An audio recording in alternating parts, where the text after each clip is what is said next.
Paano kung yung kwento ni Adan na alam nating lahat ay hindi lang pala simpleng simula? Paano kung isa pala yung plano, isang anino na nagtuturo sa isang mas malaki at mas dakilang katapusan? Yan yung aalamin natin ngayon. Titingnan natin yung idea na yung buong buhay ni Adan ay sinadyang maging anino ng kwento ni Kristo. Okay, wag muna nating isipin yung payapang hardin ng Eden. Kasi ayon sa source natin, ang lahat ay nagsimula sa isang malawak at kosmikong kadiliman. At dito, yung paglikha kay Adan, hindi lang yan basta-basta. Isa itong sagot. Sagot sa isang malaking hamon na umalingaw-ngaw na bago pa man likhain ang mundo. So yun yung malaking tanong, di ba? Bakit? Bakit kailangan magsimula ang kwento ng tao sa isang hamon? Bakit may tension agad-agad? Yan yung mismong puso ng usapan natin ngayon. Kaya samahan niyo ko, bubuuin natin tong puzzle at makikita natin yung sagot. Okay, game. Ayan na. Bago pa man lumitaw si Adan sa eksena, mayroon nang nangyayaring sabihin na nating tunggalian. At dito mismo nakakabit yung mismong dahilan kung bakit siya nilikha in the first place. So ano ba yung hamon na to? Simple lang. Ang sabi ni Satanas, imposible ang utos ng Diyos. Walang sinumang nilalang ang kayang sumunod dyan. Basically, sinasabi niya na hindi makatarungan yung batas ng Diyos. Isa yung direktang atake sa mismong pagiging matuwid ng Diyos. Kaya ito na yung sagot ng Diyos, si Adan. Hindi lang siya nilikha para mag-relax sa paraiso. Ang misyon niya ay maging buhay na ebidensya. Patunay na, oo, posible. Posibleng sundin ang utos ko. Yung performance niya, yung tagumpay o pagkabigo niya, yon ang magiging standard para sa lahat. Ngayon, ano nga ba yung eksaktong misyon ni Adan? Tingnan natin ng malapitan. Sa unang tingin, parang simple lang, no? Pero wag ka, napakabigat pala nito. Dito nakasalalay ang kapalaran ng buong sangkatauhan. Okay, tatlo yung parts ng mission niya. Una, alagaan at pamahalaan yung harden. Pangalawa, sundin yung iisang utos. Huwag kakainin yung galing sa puno ng kaalaman. Isang test of loyalty yan. At pangatlo, at ito yung part na madalas nating makalimutan, kailangan niyang aktibong protektahan yung Eden. Hindi lang siya hardinero, gwardiya rin siya. At dito napapasok yung isa pang importanteng karakter. Nakita ng Diyos na yung trabaho na to, lalo na yung pagbabantay, hindi niya pwedeng gawing mag-isa, kailangan niya ng tulong. Kaya naman, binigyan siya ng isang katulong na kasama. Now, eto yung interesting part. Yung term na ginamit, yung nakikita nyo diyan, dopneun bepil. Hindi lang yan basta asawa or partner sa modernong salita. Mas specific ang kahulugan yan. Isang katuwang na may mission ang tulungan si Adan na protektahan yung Eden. So, team sila. Magka-partner sila sa isang mission.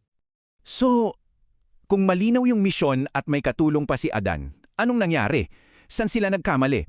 Dito na natin titingnan yung malaking irony kung paano yung mismong solusyon ay siya pa palang naging daan para sa pagbagsak niya. Ang galing ng strategy, no? Hindi si Adan yung direktang tinira. Alam ni Satanas kung nasaan yung weak spot ni Adan, yung kahinaan niya. At yun ay si Ewa. So sa halip na harapin si Adan, pinuntahan niya yung taong pinakamalapit sa puso ni Adan. Matalinong galaw, pero mapanira. At dito, mga kaibigan, yung pinaka-core ng argument.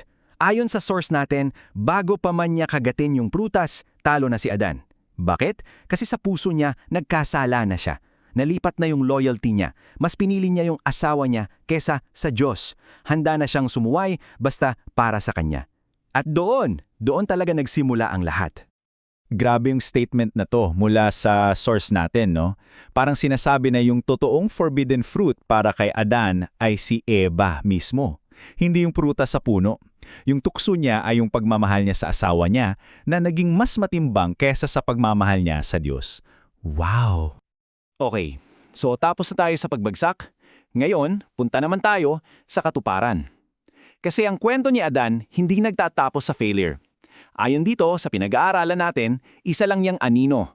Isang preview para sa isang mas dakilang kwento na darating. Para maintindihan natin yung koneksyon, kailangan natin malaman tong concept na to. Yep, yo! Ito yung term para sa tight o foreshadowing. Isipin nyo na lang na parang blueprint o kaya parang movie trailer. Pinapakita na yung mangyayari pero hindi pa yun yung buong pelikula. Ganun yung kwento ni Adan. Isa siyang sinadyang pahiwating ng isang mas perpektong version na darating.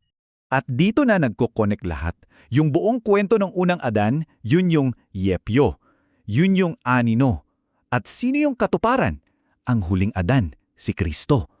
Lahat ng nangyari kay Adan, yung misyon niya, yung asawa niya, lalo na yung pagkabigo niya, lahat yun ay paghahando pala para sa kwento ni Kristo. Okay, ngayon, gawin nating side-by-side comparison. Pagtabihin natin yung dalawang kwento. Titingnan natin kung paano yung bawat pagkakamali nung una ay itinama at nilampasan pa nung pangalawa. Dito nyo makikita kung gaano kaganda yung disenyo. Tingnan nyo to. Ang linaw-linaw ng parallels, di ba? Sa malalim na tulog ni Adan, kinuha si Eva. Sa kamatayan ni Kristo sa krus, isinilang ang simbahan, ang kanyang asawa. Yung unang Adan, nabigo sa utos. Yung huling Adan, pinatunayan yung utos. At ito yung pinakamalupit sa lahat. Nung nagkamali, sinisi ni Adan yung asawa niya. Pero si Kristo, namatay siya para sa asawa niya. Total opposite. So kung magkaiba yung mga Adan, ganun din yung mga asawa nila, magkasalungat din yung naging papel nila. Si Eva, dahil sa pagkakamali niya, siya yung naging daan sa pagbagsak ni Adan. Ang simbahan naman, bilang asawa ni Kristo, ang misyon niya ay maging katuwang sa pagtutupad ng kalooban niya, katuwang sa tagumpay. So ano yung bottom line? Ano yung ibig sabihin ng lahat ng to? Bakit kailangan ng ganitang istorya? Yung may failure muna bago success? Ano ba talaga yung punto ng lahat ng ito? At dito tayo magugulat. Ang konklusyon kasi, yung pagbagsak ni Adan, hindi yun aksidente. Hindi yun plan B ng Diyos. Ayon sa source natin, parte yun ng plano. Isang necessary chapter sa isang mas malaking kwento ng pagtubos na alam na ng Diyos bago pa man niya simula ng lahat. Pakinggan nyo to at isipin nyo sandali. Ang solusyon pala, yung pagdating ng Mesiyas na una pa sa problema. Bago pa man magkaroon ng kasalanan, may plano na para sa kaligtasan. Pinapakita lang nito na yung buong kasaysayan mula umpisa hanggang dulo ay hindi random, isa siyang pinag-isipang disenyo.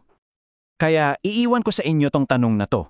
Kung yung pagbabagsak pala ni Adan ay isang kinakailangang chapter, masasabi ba nating isa siyang trahedya? O baka naman prologue lang pala ito, ang simula ng isang mas malaki at mas magandang kwento ng pagtubos? Kaya siguro, ang kwento ni Adan ay hindi lang tungkol sa isang pagkakamali, isa siyang invitasyon para makita natin yung buong kasaysayan bilang isang obra maestra na may perpektong manunulat mula simula hanggang wakas.